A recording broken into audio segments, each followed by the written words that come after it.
அதுலேயும் கொண்டு போய் போனேன். என்னடா ஆச்சுங்க பாருங்கள், ஆன் பண்ணுறேன் 10 லைட் எரியல. ஆனால் இன்னொன்று இருக்குது, கிளிக்கர் அடிக்கா ஷார்ட் ஆகும். கடைசியில் ஹோண்டா ஷைன் பைக் நான் ஷார்ட் ஆகிட்டா க்ரீன் கலர் லைட் இருக்குதா. அப்பப்போ இந்த வண்டி இப்படி தாங்க ஆகுது. என்ன வண்டினே தெரிலங்க. எனக்கு தான் இப்படி இருக்கா இல்லைன்னா மற்றவங்களுக்கு. எனக்கு எந்த வண்டி எடுத்தாலுமே ராசி இல்லாத மாதிரி தான் இருக்குது. இவன் என்னத்துது இல்லை எங்கே பாருங்க. அது ஏற்கனவே ஆட்டோமேட்டிக் எரிய லைட்டு தான், அதுவும் ஃப்ளிக்ஸிங்காக தான் எரிஞ்சிட்ருக்கு. அப்போனா ஆஃப் ஆகிடுது.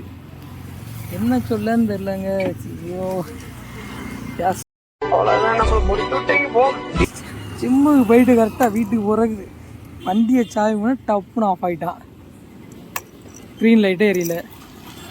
என்னத்தை சொல்லன்னு தெரில, எதில் லைன் போச்சுன்னு தெரில. லைட் செட்டிங் பண்ணியிருக்கேன், இண்டிகேட்டருக்கு லைட் செட்டிங் பண்ணி அது போயிருக்குனாலும் போயிருக்கலாம்.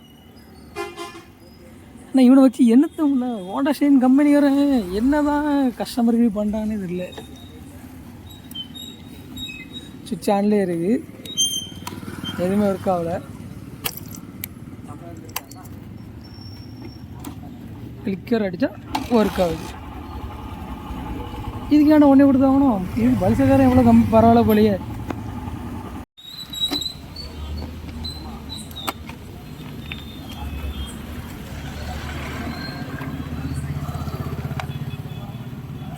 இவனை வச்சு என்ன பண்ணுறேன்னு தெரியல, ஒரே செலவாக வந்துட்டு இருக்கு. 3 பஞ்சர். எனக்கு மனசே கேட்கல, என்னடா 3 பஞ்சர் வருது அப்படின்னு.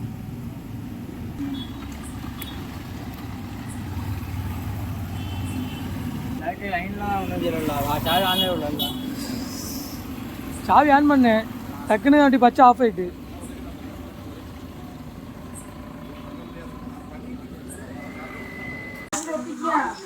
சப்பா கடைசியில் பார்த்து இது பண்ணி பார்த்தோம்னா நமக்கு பேட்ரி வந்து டவுன் ஆகிருக்கு. அது எப்பட்றா பங்கு அப்படிங்கிற மாதிரி ஆயிடுச்சு. ஏன்னா பேட்ரி வந்து அவ்வளோ சீக்கிரம் டவுன் ஆகாது இந்த வண்டிக்கு. அது எப்படி டவுன் ஆகுதுன்னு எனக்கும் தெரில, நேரம் தெரியலையா என்ன தெரியும் தெரில. ஃபஸ்ட்டு பார்த்தேன், நேற்று பார்த்தேன் முன்னால் அந்த ஹேண்ட்பரில் கிட்ட லைட்டாக போர்க்கில் அப்படி வண்டி போகும்போது ஆடிட்டு இருக்குன்னு சொல்லி அதை பார்த்து விட்டேன். அது ஒன்று பார்த்து விட்டாச்சு. நெக்ஸ்ட்டு அடுத்து பார்த்தேன் பேக் டயர் ஒரு காற்று இறங்கிட்டுருக்குன்னு சொல்லி அது பார்த்தேன். அது கடைசியில் பார்த்தா 3 பஞ்சர் இருக்குது. இது சோதனைக்கு மேலே சோதனையாக இருக்குது. 3 பஞ்சர், அதுவும் இன்றைக்கி காலையில் பார்த்தா 3 பஞ்சர் ஆகிட்டு. என்னடா 3 பஞ்சு, மனசே கேட்கல. என்னடா 3 பஞ்சர் ஆகிட்டு. ஒரு பஞ்சர் இதாகிட்டு, இன்னொரு 2 பஞ்சர் இருக்குது. அது சின்னதாக இருக்குது, இன்னும் அது பெருசாக நான் அதை பார்க்கணும். அதுப்பாரு 2024 முடிவு வரைக்கும் ஒரே செலவாக தான் இருக்குது. என்ன சொல்லன்னு தெரியல. கடைசியாக அடுத்து பார்த்தோம்னா கரெக்டாக ஜிம்முக்கு போய்ட்டு வெளியே வந்து நிற்கிறேன், சைடில் வந்து நிற்கிறேன், ஸ்டார்ட் பண்ணி டப்புன்னு ஆஃப் ஆகிட்டு. என்னடா ஆஃப் ஆகிட்டு, ஸ்டார்ட் பண்ணி வாங்க ஸ்டார்ட் ஆகலை. கொஞ்சம் தூரம் தள்ளி வந்து ஸ்டார்ட் பண்ணிட்டு கரெக்டாக மெக்கானிக் செட்டில் பார்த்து கடைசியில் பேட்டரி டவுன் ஆகி இனி நாளைக்கு தான் செக் பண்ணணும். இது பார்ட் 1 வீடியோ தான். Part 2 video coming soon.